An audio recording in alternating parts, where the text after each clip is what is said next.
السلام عليكم ورحمة الله تعالى وبركاته. حياكم الله جميعا أينما كنتم مشاهدينا الكرام، وكما عودناكم دائما كنحاول نعطيكم معلومات في المجال ديال الفلاحة.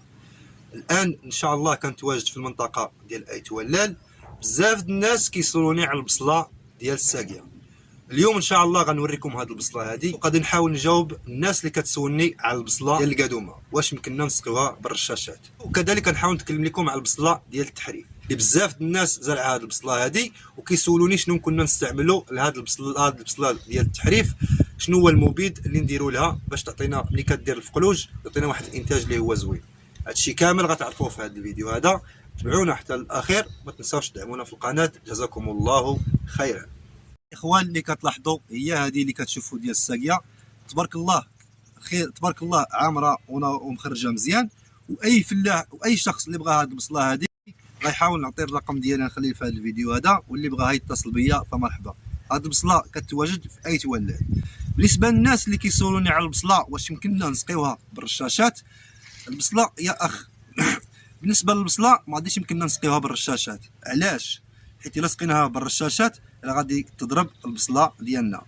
الا كانت البصله نقله يمكن لك ديرها بالرشاشات، اما ملي كنتحولوها ما يمكنناش نسقيوها بالرشاشات، غادي يركبها الضرب.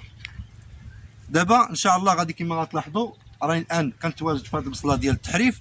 كما غتلاحظوا غنحاول تعرفوا معنا، هذه سبق لي درت لكم عليها فيديو، هذه واحد الشهر دابا تبارك الله راه خرجات، غادي تبقى واحد شويه وغادي تبقى دير الفقلوج. بالنسبه للناس كما غتلاحظوا يشاهدوا معايا، بالنسبه للناس اللي كيسولوا على بغيتي تزرع البصله ديال التحريف، درت لكم عليها فيديو. كما كتلاحظوا هذه هي البصله ديال التحريف تبارك الله، المهم تبارك الله مزيانه. البصله ملي كتخرج واحد الفقلوج ضروري خصنا نستعملوا لها الحديده الزرقاء. الحديده الزرقاء راه ضروريه، راه باينه. الحديده الزرقاء راه معروفه الحديده الزرقاء معروفه عند البوتيك، كتمشي عنده كيعطيها لك وكتستعمل لها. ضروري خصك تستعمل لها من الفوق ملي كدير الفقلوج باش ديك الزريعه ما كطيحلاش وكتنجح 100%.